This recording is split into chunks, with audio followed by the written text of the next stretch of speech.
Good morning friend, সবাই কেমন আছো? আশা করি সবাই ভালো আছো। আর আমি ভিডিওটা শুরু করেছি আজকে রান্নাঘর থেকে। রান্নাঘরে রান্না করতে চলে এসেছি সকাল সকাল, কারণ আজকে অনেকটাই ঘুম থেকে উঠতে দেরি হয়ে গেছে। তো তার জন্য কিছু করার ছিল না। তো সবাই, ছেলে উঠে গেছে, মেয়েও উঠে গেছে। সকালবেলায় আমার পর চলে গেছে দোকানে, তো তাকেও কিছু বানিয়ে দিতে পারলাম না আজকে, ভীষণ খারাপ লাগছে। তো এইদিকে দেখো, মেয়ের জন্য এদিকে খাওয়ার বসিয়েছি, আর এদিকে ছেলের জন্য ম্যাগি বসিয়েছি। তো ছেলে বলছিল আমাকে ম্যাগি বানিয়ে দাও, তাহলে হয়ে যাবে। তো ম্যাগি ছিল, ওইটাকেই বানিয়ে দিচ্ছি। তো এদিকে মেয়ের জন্য বানাচ্ছি হচ্ছে হোমমেড সেরেল্যাক, যেটা আমি ঘরে সবসময় ওকে খাইয়ে থাকি, যেটা আমি নিজের হাতে বানিয়েছি। আর এদিকে খেজুর গরম জলে ভিজিয়ে নিয়েছিল একটু। আর আমি তো মেয়েকে কোনো রকমের চিনি বা তাল মিছরি ওরকম ব্যবহার করি না। ছোটোবেলা থেকে আমি ছোটোবেলা যখন একদমই ছোটো ছিল, 6 মাসের 7 মাসের ছিল, তখনই আমি তাল মিছরি ব্যবহার করেছিলাম। তখন আর এই খেজুরটা ইউজ করতাম না। যখন একটু একটু বড় হয়ে যাচ্ছে, 7-8 মাসের যখন পড়েছিল, তখন থেকে এই খেজুরটা আমি ওকে ইউজ করছি। তো খেজুরটাই ওকে দিই খাওয়ার মধ্যে, দিনে একবার হলেও দিয়ে থাকি। তো এদিকে ওর খাওয়ারটা এদিকে হয়ে গেছে, অল্প করেই বানিয়েছি, তার কারণ ও হোমমেড সেরেল্যাকটা না এতটা পছন্দ করে না। আর আমার মেয়ে হচ্ছে মিষ্টি জিনিস একদমই পছন্দ করে না খেতে। তো সেই জন্য আর কি, তো সকালবেলা বলে একটু করে খাওয়াবো, তারপরে আবার খিচুড়ি বানিয়ে খাওয়াবো। আর আমার মেয়ে হচ্ছে সবসময় টক ঝাল, যে নুন দেওয়া বস্তুগুলোই পছন্দ করে, মিষ্টি একদমই খেতেই চায় না বললেই হবে। তবুও জবরদস্তি করে আমি একটু খাইয়ে দিই সকালবেলা, কারণ অনেক কাজ থাকে সেই সময়, আর অন্যরকম কিছু বানাই দিতে সুবিধা হয় না। তো এটাই বানাইয়া দিই, তো এটাই খাওয়াবো ওরে ওখানে। তো এদিকে এই যে ছাঁকনিটার মধ্যে ওটা করে নিয়েছিলাম, তোমার ম্যাশ করে নিয়েছিলাম। তো ওটার থেকে মানে কি হয়, খেজুরের যে শাঁসগুলো থাকে, তো ওইটা বেরিয়ে যায়। তো সেখানে এরকম করে তারপরে এদিকে আমি বানিয়ে নিচ্ছি ওর জন্য সেরেল্যাক। তো এটাই সেরেল্যাক খাওয়ায়, কারণ এখন যেহেতু কোম্পানির সেরেল্যাক যেটা, সেটা অনেক রকমের ভেজাল আছে। তো ওটা বাচ্চাদেরকে খাওয়াতেই দরকার নেই, কারণ ওটার মধ্যে অনেক রকমের ভেজাল থাকে, চিনি দেওয়া থাকে, সুগার দেওয়া থাকে। তো ওই রকম না খাইয়ে যদি একটু চেষ্টা করা যায়, নিজের ঘরে তৈরি করে হোমমেড সেরেল্যাক বানানো যায়, তো মাখনা দিয়ে ওরকম কিছু যদি খাওয়ানো যায়, তাহলে বাচ্চাদের কিন্তু অনেকটাই পুষ্টিকর ভিটামিন পায়। কারণ আমরা নিজে হাতে বানাই, তো কী না দেওয়া থাকে, কী না দেওয়া থাকে সেটা আমরা ভালো করেই বুঝতে পারি। আর সেই প্যাকেটের জিনিসটার মধ্যে ছেলেরাকে তো এরকম কী থাকে না থাকে সেটা বোঝা যায় না। তো এইদিকে এখন খাওয়ানো হয়ে গেছে, মেয়েকে খাইয়ে জামাটা চেঞ্জ করে দিয়েছি, পরিষ্কার করে দিয়েছি। তো এখনও এই যে দাদার সাথে একটু খেলবে মানে একটু বাইরে যাবে, ওর দাদা নিয়ে যাবে বাইরে। তো ওই যে ও ঘুরতে প্রচণ্ড খুব ভালো পায়, আর আর সেই জন্যই ওর দাদা একটু বাইরে নিয়ে যাচ্ছে, কারণ এখন আমি অনেকগুলো কাজ আছে, সারাদিনের কাজগুলো করব, রান্না বান্না আছে, ঘর পরিষ্কার করব। তো ছেলে এদিকে ম্যাগি খাইয়ে নিয়েছে, আর মেয়েকে খাইয়ে দিয়েছি। তো একটু ওরা দুজনে খেলাধুলা করবে, ততক্ষণে আমি কাজ বাজগুলো ছেড়ে নেব। তো এখন একটু একটু আমার মেয়ে হাঁটা শিখে গেছে, কারণ 1 বছর পার হয়ে গেছে, 1 বছর 2 মাস। তো সেই জন্য আর কি মেয়ে এখন হাঁটা শিখে গেছে। তো ওইদিকে ওরা দুজনে খেলা করছে, তো আমি এদিকে রান্না বসিয়ে দিয়েছিলাম অলরেডি আগে থেকে। তো সেই এদিকে রান্না বসিয়ে দিয়েছিলাম, কারণ রান্না এদিকে হচ্ছিল, ওইদিকে আমি মেয়েদের সাথেও একটু খেলা করছি, কারণ ওদেরকে ছোটো বাচ্চা, ওদেরকে একা রেখে তো আমি এদিকে কাজ করতে পারি না। কারণ ওরা যদি কখন কি করে বসে, সেই জন্য বারবার করে ওদেরকে ধ্যান দিতে হয়, আমার দেখতে হয়। কারণ এখন আমার ছেলের স্কুলটাও খুলেনি, স্কুল এখনও বন্ধ হয়ে আছে, কারণ খুলবে আর এই মাসের মধ্যে খুলে যাবে। তো এদিকে আমি রান্না করছি, ভাতটা হয়ে গেছে। তো এদিকে পটল আলু কষা করছি, ডালের বড়ি দিয়ে করব। আর এদিকে ডাল বসিয়েছি, ডাল ছাড়া তো আমাদের ঘরে আর খাওয়া হবেই না, কারণ আমার ছেলে ডাল ছাড়া ভাতই খায় না। তো সেই জন্য আর কি অত তরকারি খেতে চায় না। আর বাইরের ওয়েদারগুলো দেখো অনেক সুন্দর।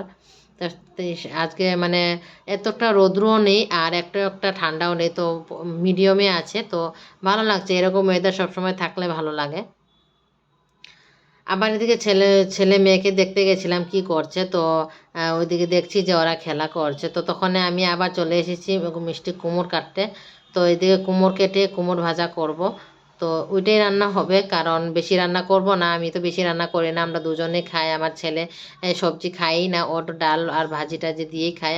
তো সেই জন্য এদিকে মিষ্টি কুমড় ছিল, যেহেতু বেশি গরম পড়লে নষ্ট হয়ে যাবে কুমড়টা। তো সেই জন্য মিষ্টি কুমড়টা এদিকে আমি কেটে নিয়েছি। তো কেটে নিয়ে এটাকে ভেজে নেব।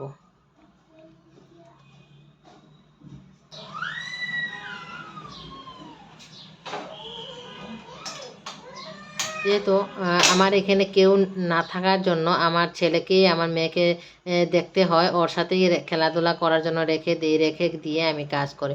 তবুও যেন একটা টেনশন থাকে, কারণ দুজনেই ছোট, আমার ছেলেও তো এত একটা বুঝে না, ছোট আছে, ও যে কবে বুঝবে বা কি হবে, তো কখন কি করে দেয় বা ওর বোনকে কখনো মেরে দিতে পারে, সেই জন্য আমার বারবার ধ্যান রাখতে হয় ওইদিকে। তো কাজ করি একদিকে আর ওইদিকেও ধ্যান রাখি। আর এদিকে আমি কুমোরটা বসিয়ে দিয়েছি, কুমোরটা বসিয়ে ভাবছি ঘরের অনেক কাজ আছে পরে সেগুলো কাজগুলো করব। তো চলো কাজগুলো করব। এদিকে জামা কাপড় আছে অনেকগুলো, জামা কাপড়গুলো ধুবো। আর একটা জিনিস, আমার ওয়াশিং মেশিন থাকাতে অনেকটাই সুবিধা হয়েছে, যখন তখন আমি জামা কাপড়গুলো ধুতে ভিজিয়ে দিতে পারি বা ধুয়ে নিতে পারি। এই মেশিনটা নেওয়ার একটাই কারণ, ওই যে জামা কাপড়গুলো আমি ধুতে পারবো, সেই জন্যই আমার এই মেশিনটা নেওয়া। তো এদিকে চলে এসেছে ঘরটা একটু পরিষ্কার করতে, ওইদিকে রান্নাঘরে রান্না বসিয়ে তারপর এদিকে পরিষ্কার করতে চলে এসেছে, কারণ ওইদিকেও হয়ে যাবে এদিকেও হয়ে যাবে। তো আমার একা হাতে সংসার, সব কিছু আমার একাই করতে হবে, সেই জন্য আর কি। তবুও একটু তাড়াতাড়ি করছিলাম, কারণ দুপুরবেলা আমার বরকে আবার টিফিন দিতে হবে, সেই জন্য। তো এদিকে অনেক মানে দুই একদিন পর পর যদি ঘর দুয়ার পরিষ্কার না করে দেখতে অনেকটাই খারাপ লাগে, কারণ কোন সময় হুট করে দেখবা মানুষ একজন দুজন এসে যায়, যখনই তুমি ঘর দুয়ার অগোছালো থাকে তখনই দেখবা লোকজন ঘরে আসে, যখন ঘর দুয়ার গুছিয়ে রাখবা তখন দেখবা কেউই আসে না। তো খুবই খারাপ লাগে এই সময়টা। আর সব সময় আমার সময় হয় না যে রোজ আমি এক সময়ে বা এক টাইমে ঘর দুয়ার সব পরিষ্কার করে রাখবো। কখন কি হয়, বাচ্চাদেরকে নিয়ে কোন সময় সকালবেলা আমার ছেলেকেও পড়াতে বসাতে হয়, তো ওই রকমই আর কি। তো সেই জন্য আর কি আমার হয় না, সময় পাই না। তো এদিকে রান্না করতে করতে আমার ঘর দুয়ার পরিষ্কার করতে হয়, তো ওই জন্য ঘর দুয়ার পরিষ্কার করে নিচ্ছি এদিকে।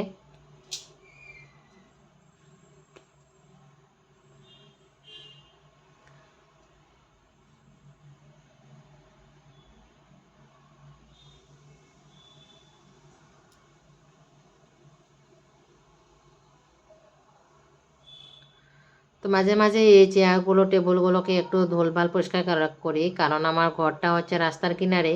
আর ঘর থেকে এসে এইগুলো ঘরগুলো না ভালো করে পরিষ্কার করা হয়নি, একটু একটু করেছিলাম যখন বাড়ি থেকে এসে তারপরে একটু পরিষ্কার করেছিলাম। তো এখন দেখছি যে না, আবার একটু একটু ধুল হয়ে গেছে, তো আবার পরিষ্কার করে নিচ্ছি। এদিকে আমার মেয়ে যে ওয়াকারে বসিয়ে রেখেছি ওকে খেলা করবে বলে, কারণ এই যে বারবার বাইরে চলে যায়, আর বাইরে জল দিয়ে ধুয়ে রেখেছিলাম, তো ওইদিকে বাইরে জল দেওয়া আছে।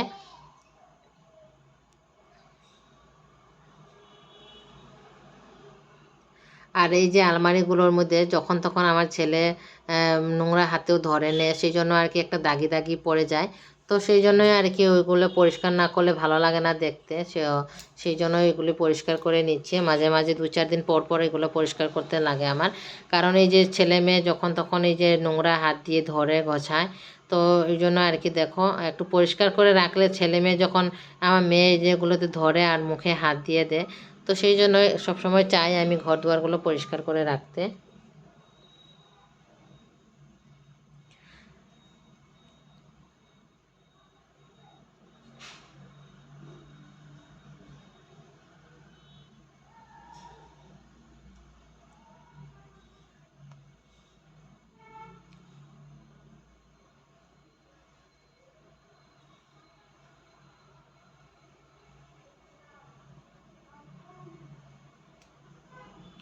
তো এদিকে আমার ঘর দুয়ার পরিষ্কার করা হয়ে গেছে, তো সব পরিষ্কার করে নিয়েছি। এখন ঘরটা মোছা দেব, মুছে তারপরে আমি স্নান করে নেব। তো মেয়েকেও এখন স্নান করাইনি, মেয়েকেও স্নান করাতে হবে।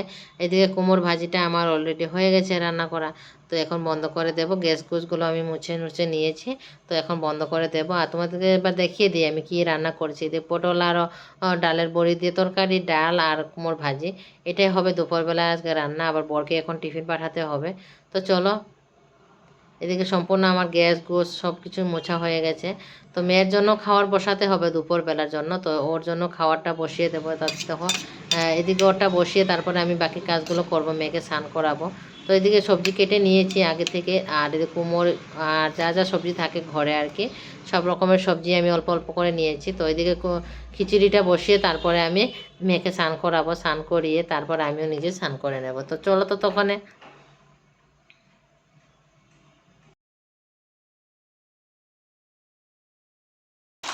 আজকে যেহেতু বেশি রোদ্র উঠেনি, তো হালকা হালকা রোদ্র, তো গরম জল করে মেয়েকে স্নান করাতে হবে, কারণ রোদ্রের জল দেখলে আজকে গরম জল হতোই না।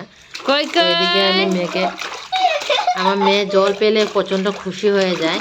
তো দেখো জলের মধ্যে অনেক সময় খেললো, তারপরে এদিকে আমি স্নান করিয়ে তারপর জামা টামা পরিয়ে দিয়েছি।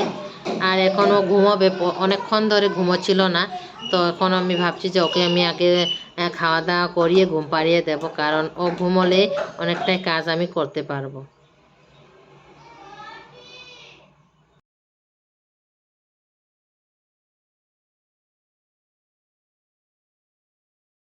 তো যে খিচুড়িটা আমি ওর জন্য বানিয়েছি, তো ওইটাকে আমি এখন ওকে খাইয়ে দিচ্ছি দুপুরবেলা। তো এটা খাওয়ানোর পর ও ঘুমিয়ে যাবে, তো তখনই আমি কাজগুলো করব, বাকি কাজগুলো যা আছে। তো ওই জন্য ওকে আগে খাইয়ে দিচ্ছি, কারণ সকালবেলা খাইয়েছিল, তারপরে আর খাইনি, এখন বাজে 12টার মতো। তো সেই জন্য ভাবছি যে স্নান করার পর ওকে খাইয়ে দিলে ও কিন্তু অনেকক্ষণ 2-4 ঘন্টা মতো ঘুমিয়ে পড়বে। আর ও যখন দুপুরবেলা ঘুমোয় অনেকক্ষণ ধরে ঘুমোয়, একদম উঠবে 3-4টার সময়। তো সেই জন্য আর কি ও যত অনেক সময় ঘুমাবে, 3-4 ঘন্টা ঘুমিয়ে পড়ে। তো তো তখন আমি অনেক কাজগুলো করে নিতে পারবো। তো আমার মেয়ে একদিকে ভালো, অনেকক্ষণ ঘুমোয় দুপুরবেলা। তো চলো মেয়েকে আগে খাইয়ে নিই, তারপর তোমাদের সাথে আবার দেখা করছি। অনেক কিছু করতে হয় ও খাওয়াতে গেলে, তো অনেক কষ্ট করে বলতে গেলে খাওয়াতে হয়, পাও নাড়ায়, হাত নাড়ায়। তো দেখো অনেকক্ষণ পরে আবার চলে এসেছি বন্ধুরা। এদিকে দুপুরবেলার অনেক কিছু কাজ বাজ হয়ে গেছে, তোমাদের সাথে শেয়ার করতে পারলাম না, কারণ মেয়েকে ঘুম পাড়িয়েছিলাম। তো ভাবলাম যে ছটপট করে কাজগুলো করে নিই। তো এখন স্নান টান করে একদম সমস্ত কাজ, তো এদিকে সমস্ত কাজ বাজ সেরে তারপরে দুপুরবেলা খাওয়া দাওয়া করতে চলে এসেছি। খাওয়া দাওয়া করার পর এখন বাজে 4টা মতো। তো এখনও আমার ছেলে মেয়ে ঘুমোচ্ছে, দুজনেই ঘুমোচ্ছে। তো এদিকে আমি চলে এসেছি ফুল গাছে জল দিতে, কারণ আজকে ফুল গাছে জল দেওয়া হয়নি। তো সকালেও দিনে অনেকগুলো কাজ ছিল, কাজ বাজ করছিলাম। তো এখন ভাবছি যে না, আগে ফুল গাছগুলোতে জল দিই, কারণ ফুল গাছগুলো মরে যাবে। তো এখন একটু একটু ফুল ধরছে, কারণ সেই জন্যই আর কি ফুল গাছগুলোকে আগে জল দিয়ে নিচ্ছি। কারণ এখানে আমি পুজো দিতে গেলে আমি ফুলই পাই না, তো সেই জন্য নিজেই বুনে নিয়েছি, ফুল গাছ লাগিয়ে নিয়েছিলাম। আর আজকে দুপুরবেলায় যে জামা কাপড়গুলো ধুয়েছিলাম সেগুলো সব মেলে দিয়েছি এদিকে। আর বাইরের ওয়েদারটা একদম সন্ধ্যা সন্ধ্যা হয়ে যাচ্ছে, তো এদিকে দেখো সমস্ত জামা কাপড়গুলো ধুয়ে মেলে দিয়েছি। তো এসে দেখি ঘরের ভিতরে আমার ছেলে মেয়ে দুজনে ঘুম থেকে উঠে গেছে, দুজনে ঘুম থেকে উঠে গেছে, উঠে ও এখানে বসে আছে দেখো। তো আমি ভয় পেয়ে গেছিলাম যে কান্না পেয়ে গেছিলাম, কান্না করছিল। তো সেই জন্য এসে দেখি যে আমার মেয়ে উঠছে, তো দুজনে দেখো এদিকে একদম সুন্দরভাবে ঘুমাচ্ছে, একবার উঠছে। তো দেখো, তো বন্ধুরা ভিডিওটা আমি বেশি বড় করলাম না, ভিডিওটা এখানেই শেষ করে দেবো, কারণ এদিকে ছেলে মেয়ে দুজনে উঠে গেছে। তো এদেরকে আবার এখন সন্ধ্যাবেলা দিতে হবে খাওয়া। তো ভিডিওটা এখানে শেষ করলাম, সবাই ভালো থেকো।